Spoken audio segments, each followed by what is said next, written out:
Friends, welcome to the Unisite tech YouTube channel. तो आज हम लोग एक नया वीडियो लेकर के आए हैं। सूरज कुमार, आपने काफी दिनों से बहुत ज्यादा रिक्वेस्ट किया यार, सॉरी लेट हो गया इस वीडियो के लिए। आपने बोला था कि आप क्लास 8 के स्टूडेंट हो, है ना, और आपको synthetic fibres and plastics chapter में जो है वो काफी प्रॉब्लम हो रही है, और आप कुछ ऑनलाइन टेस्ट वगैरह भी दे रहे हो, उसमें प्रॉब्लम हो रही है, और आप मेरे ही वीडियो का इंतजार कर रहे हैं। सबसे पहले तो इसके लिए बहुत बहुत थैंक यू। आपने बिलीव दिलाया है इतना कि आप मेरे ऊपर ट्रस्ट करते हो कि मैं आपके लिए एक्स्ट्राऑर्डिनरी वीडियोस बनाता रहता हूं, ठीक है ना।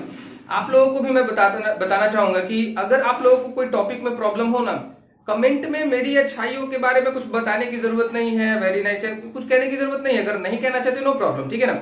बट अगर अपने प्रॉब्लम्स को अगर बिलीव करते हो हमारे चैनल पे, ठीक है, कि मैं आपके प्रॉब्लम्स को सॉल्व कर सकता हूं, तो आप कमेंट सेक्शन में अपने प्रॉब्लम्स को जरूर शेयर कर देना, ठीक है ना, बस। और लाइक कमेंट वगैरह आपकी इच्छा है, करना चाहो करो, नहीं करना चाहो कोई बात नहीं है। और अगर आप नए हो इस चैनल पे और ये वीडियो देख करके लगेगा कि आपको कुछ एक्स्ट्रा ऑर्डिनरी फील हो रहा है कहीं और, किसी और मतलब नोट्स से या फिर कहीं से भी कंपैरिजन करके, कंपैरिजन करना वैसे ठीक नहीं होता है, बट अगर लगे आपको कि नहीं मतलब यहाँ पे बेहतर मिल रहा है, तो आप सब्सक्राइब कर सकते हो। अदरवाइज अगर आपको नहीं लगे, मन ना करे देखने का, ठीक है, तो सब्सक्राइब करने की जरूरत नहीं है। तो चलिए शुरू करते हैं आज का वीडियो। आज का वीडियो जो है वो क्लास 8 के जो चैप्टर है केमिस्ट्री के, सिंथेटिक फाइबर्स एंड प्लास्टिक्स, उसके बेसिस पे है। और believe me, I challenge you कि इस वीडियो लेक्चर को देखने के बाद आपको फील होगा कि वाकई में आपने कुछ पढ़ा है, ठीक है, सिंथेटिक फाइबर्स एंड पॉलीमर्स में वाकई में आपने कुछ एक्स्ट्रा ऑर्डिनरी पढ़ा है। अगर एक्स्ट्रा ऑर्डिनरी नहीं लगे तो डिसलाइक बटन आपका है और कमेंट सेक्शन भी आपका है, एज यूजुअल, ठीक है ना। अब इसमें हम लोग पढ़ेंगे क्या क्या इस चैप्टर में। तो इस चैप्टर में हम लोग इसके इंट्रोडक्शन के बारे में पढ़ेंगे, बेसिकली फाइबर्स, प्लास्टिक्स, पॉलीमर्स, ये सब चीज क्या होते हैं उसके इंट्रोडक्शन के बारे में। साथ में फाइबर्स कितने तरह के होते हैं उसके क्लासिफिकेशन के बारे में बात करेंगे। सिंथेटिक फाइबर्स क्या होते हैं और उसके टाइप्स क्या होते हैं उसके बारे में पढ़ेंगे। एक्चुअली ये सिंथेटिक फाइबर के बारे में ही है, नेचुरल फाइबर के बारे में जो है वो 6-7 क्लास में पढ़ा दिया जाता है, ठीक है। पॉलीमर्स क्या होते हैं और उनके टाइप्स क्या होते हैं, ठीक है। पॉलीमराइजेशन प्रोसेस भी बताऊंगा मैं एक्स्ट्रा ऑर्डिनरी लेवल पे। अंत तक देखना वीडियो, ना मजा आए तो फिर कहना। प्लास्टिक्स और उसके टाइप, प्लास्टिक जो है वो भी इस चैप्टर में कवर करेंगे। प्लास्टिक्स और उसके साथ में एनवायरनमेंट से क्या रिलेशन है, यानी कि प्लास्टिक जो होते हैं, प्लास्टिक को हम लोग जो यूज करते हैं उसका हमारे नेचर पे क्या इंपैक्ट पड़ता है। तो इस वीडियो में हम इन सारे चीजों को कवर करेंगे। एक्चुअली इस वीडियो में नहीं, इस चैप्टर में। इस वीडियो में ज्यादा लंबा नहीं बनाऊंगा मैं, 15 मिनट के बिलो बनाऊंगा ताकि बोर ना हो जाए यार। आप लोग बोर हो जाते हो, देखते नहीं हो पूरी तरह से वीडियो, ठीक है ना, ये अच्छी बातें नहीं है। तो चलो हम लोग शुरू करते हैं। सबसे पहले हम लोग इंट्रोडक्शन की जब बात कर रहे हैं तो बात करेंगे हम लोग कि नेचुरल और सिंथेटिक मटेरियल पहले होता क्या है, ठीक है। तो सबसे पहले यहाँ पे आता है सिंथेटिक मटेरियल के बारे में हम लोग बात कर लेते हैं। मटेरियल पहले समझ जाओ यार, पहले मटेरियल समझ जाओ, फिर बाद में तो बहुत कुछ होगा ही पढ़ाई। देखो, सिंथेटिक मटेरियल का मतलब वो मटेरियल होता है जिसको ह्यूमंस ने, हम लोगों ने लेबोरेटरी में क्रिएट किया है।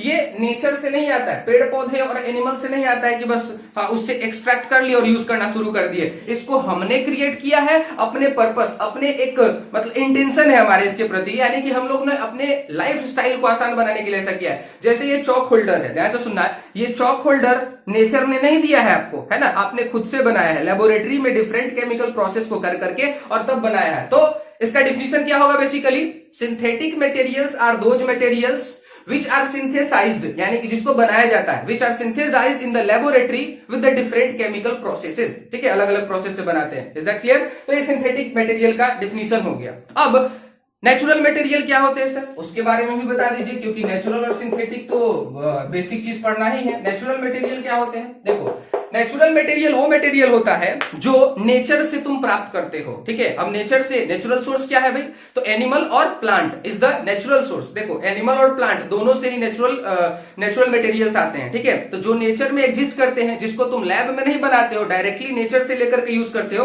उसको नेचुरल मटेरियल कहा जाता है, ठीक है। अब हम लोग बात करेंगे किसके बारे में, फाइबर के बारे में, ठीक है। फाइबर के बारे में बात करेंगे कि फाइबर जो है वो क्या होते हैं। नेचुरल मटेरियल और सिंथेटिक मटेरियल समझने में कोई दिक्कत नहीं होनी चाहिए, बहुत आसान है। अच्छा, सिंथेटिक मटेरियल को जो है मैनमेड और आर्टिफिशियल भी कहा जाता है, ह्यूमंस ने बनाया ना, इसीलिए। अब फाइबर क्या होते हैं, ध्यान से सुनना। आपके घरों में धागा होगा ना, धागा, ठीक है, ध्यान से सुनना। उस धागे को ही हम लोग बोलते हैं फाइबर। तो क्या मतलब हुआ फाइबर का, तो फाइबर जो है बहुत ही पतला, लंबा और थ्रेड लाइक स्ट्रक्चर, यानी कि तुम कह सकते हो धागे को ही फाइबर कहते हैं, जिसके बार बार रिपीटेशन से फैब्रिक्स का फॉर्मेशन होता है। सर फाइबर तो समझ में आ गया, धागा हो गया फाइबर, क्या है फैब्रिक? ये कपड़े देख रहे हो, ये फैब्रिक है। क्लॉथ्स इज कॉल्ड फैब्रिक, ध्यान से सुनना, क्लॉथ्स इज कॉल्ड फैब्रिक, ठीक है। तो ये जो कपड़े हैं, छोटे पतले पतले धागा को बार बार नीटिंग प्रोसेस करके, बुन करके और तब बनाया गया है। मशीन्स बुनते हैं, पुराने जमाने में गांधी जी चरखा चला करके बुना करते थे, और भी कई सारे लोग, ठीक है ना। तो ये चीज आप समझते हो। तो फाइबर्स जो होते हैं वो लंबे थ्रेड लाइक स्ट्रक्चर होते हैं, है ना, तो उसी को हम लोग फाइबर बोलते हैं। अब हम लोग बात करते हैं कि फाइबर जो है, ये तो समझ में आ गया सर। एक और इसमें टर्म आता है, इसमें एक और टर्म आता है फाइबर के बाद, यार्न के बारे में आता है। फाइबर और फैब्रिक समझ गए। फाइबर मतलब पतला पतला धागा, और फैब्रिक जिसके बुनने से कपड़े का फॉर्मेशन होता है, तो कपड़े क्लॉथ्स को बोलते हैं फैब्रिक्स। यार्न किसको बोलते हैं भाई? देखो ध्यान से, एक होता है सीधा लंबा धागा, है ना, और उसको जब ट्विस्ट कर दोगे, मोड़ करके ट्विस्ट कर दोगे, ठीक है ना, जैसे वुलेंस वगैरह जो आते हैं, ठीक है, उसमें कई सारे धागे जो है वो ट्विस्टेड रहते हैं, समझ पा रहे हो, तो उसको हम लोग बोलते हैं यार्न, यानी कि twisted long thread like structure is called yarn, ठीक है। और फाइबर से ही यार्न बनता है, और यार्न के बाद फैब्रिक्स बनाए जाते हैं। तो चलो अब हम लोग इसके क्लासिफिकेशन के बारे में बात करते हैं कि फाइबर्स जो है उसको कैसे क्लासिफाई किया जाता है, ठीक है। तो सोर्स के बेसिस पे, ठीक है, सोर्स के बेसिस पे, on the basis of source, on the basis of source, fibers can be classified, fibers can be classified in two parts, ठीक है, दो पार्ट में इसको क्लासिफाई किया गया है। तो फाइबर्स जो होते हैं, याद रखना, सोर्स के बेसिस पे। मैं किस बेसिस पे क्लासिफाई करने जा रहा हूं वो इंपॉर्टेंट है, ठीक है, ध्यान से याद रखना। तो सोर्स के बेसिस पे दो तरह के होते हैं फाइबर्स, ठीक है। एक होता है हमारा नेचुरल फाइबर, ध्यान से सुनना, एक होता है हमारा नेचुरल फाइबर, और एक होता है हमारा synthetic fibre. Synthetic fibre is also called, याद रखना, synthetic fibre is also called man made fibre और आर्टिफिशियल फाइबर, ठीक है, वो ह्यूमंस के द्वारा बनाए जाते हैं और ये नेचर में नहीं पाए जाते हैं। नेचुरल फाइबर क्या होता है? तो देखो ध्यान से, ऐसा फाइबर जो प्लांट और एनिमल से आता है, ध्यान से सुनना, ऐसा फाइबर जो प्लांट और एनिमल से आता है उसको हम लोग बोलते हैं नेचुरल फाइबर, और ऐसा फाइबर जिसको हम लोगों ने बनाया है लेबोरेटरी में अपने सुविधा के हिसाब से, उसको हम लोग बोलते हैं, मतलब अपने यूज के लिए बनाया, उसको हम लोग बोलते हैं सिंथेटिक फाइबर। नेचुरल फाइबर में क्या क्या आ जाएंगे, ठीक है। तो नेचुरल फाइबर में सोर्स कितने हैं, ध्यान से सुनना, on the basis of source classify कर रहा हूं ना मैं। तो एक नेचुरल हो गया, नेचर से जो ऑब्टेन किया जाएगा, तो इसमें सोर्स होने चाहिए ना, तो सोर्स दो ही है, एक प्लांट है और एक एनिमल है। तो प्लांट से क्या क्या चीज पाया जाता है? कॉटन का नाम सुने हो, कॉटन, जूट हो गया, जूट का बैग बनता है, फ्लैक्स हो गया, ठीक है, फ्लैक्स हो गया, एक्सेट्रा, ये सब जो है वो प्लांट से ऑब्टेन किए जाते हैं, ठीक है।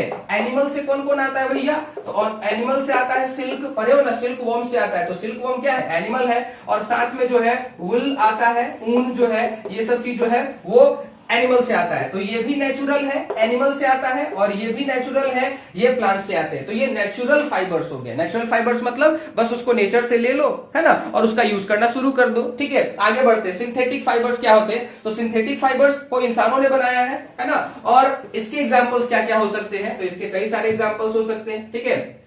जैसे कि एग्जाम्पल के तौर पे देखा जाए तो रेयॉन हो गया, रेयॉन हो गया, नाइलॉन हो गया। इस चैप्टर में मैंने जैसा कि बताया था, एक्स्ट्रा ऑर्डिनरी 8 क्लास का लगेगा ही नहीं कि 8 क्लास का आप पढ़ रहे हो, 8 क्लास से कुछ ज्यादा ही तगड़ा लगेगा, ठीक है। नाइलॉन के मैं क्लासिफिकेशन बताऊंगा, नाइलॉन 6, नाइलॉन 1, 2, नाइलॉन 6, इन सब के बारे में बताऊंगा, ठीक है। नाइलॉन हो गया, रेयॉन हो गया, पॉलीएस्टर हो गया, ठीक है, और सभी के प्रोसेस मतलब बनता कैसे ये बताऊंगा मैं, ठीक है। पॉलीएस्टर हो गया, एक्रिलिक हो गया, ठीक है, और भी कई सारे चीज होते हैं, सबको मैं बताऊंगा, फिलहाल इतना समझते हैं। तो ये सारे के सारे जो फाइबर्स है ये इंसानों ने बनाया है, ठीक है, अपने सुविधा के लिए। तो रेयॉन, नाइलॉन, पॉलीएस्टर, एक्रिलिक, ये सब जो है वो सिंथेटिक फाइबर्स के कैटेगरी में आते हैं, ये नेचुरल कैटेगरी में नहीं आते हैं। तो आज के लिए दोस्तों वीडियो में इतना ही। अगर आपको और भी इससे आगे रिलेटेड जो जानकारी है, बहुत ज्यादा इंपॉर्टेंट जानकारी तो अभी बाकी ही है, मैंने शॉर्ट वीडियो बनाया है ताकि आप लोग ये बता सको कि ठीक है यार, अब चाहते हो या नहीं वीडियो चाहते हो। अगर नहीं चाहते हो तो कोई बात नहीं, अगर चाहते हो तो कमेंट सेक्शन में लिख देना कि हाँ इस पे आगे वीडियोस मैं बनाऊं, क्योंकि एक्स्ट्रा ऑर्डिनरी लेवल का होने वाला है। और डिस्क्रिप्शन बॉक्स में मैंने पीडीएफ फॉर्मेट जो है इस लेक्चर के दे दिए हैं, आप जाकर के वहां पे डाउनलोड कर लेना, ठीक है। तब तक के लिए इस वीडियो में इतना ही। स्टे सेफ, हैव फन, जय हिंद, वंदे मातरम।